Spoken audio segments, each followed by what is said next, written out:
මේකි මේ වැඩක් පයක් කරන්නෙත් නෑ මේ නට ඉන්නවා. ගෑනු ළමයෙකු නම් වැඩක් කරන්නේ නැතුව නටම ඉන්නවා.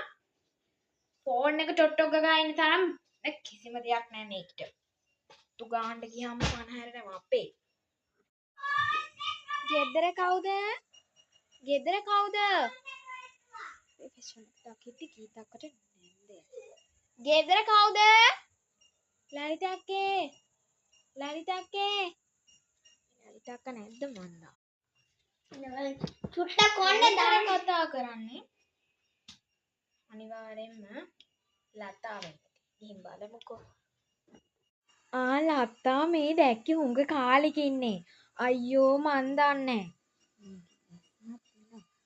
ලතා ඉතින් කොහොමද අපි මේ කණ්ණාඩිද බලන්නකෝ අපේ ඒකනේ එන්න අනේ ඇතුළට ගිහිල්ලාම අපි කතා කරන්න එපැයි.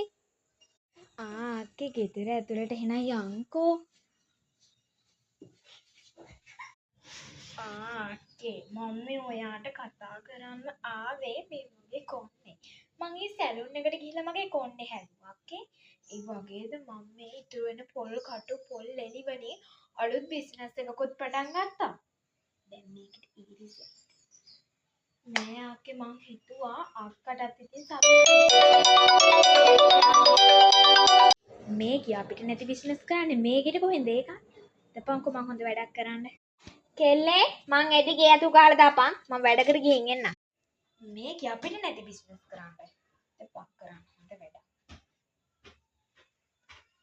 පේන්නේ නැති විදියට ගිහිල්ලා මේකේ බිස්නස් සේරම කඩාප්පල් දාන්න.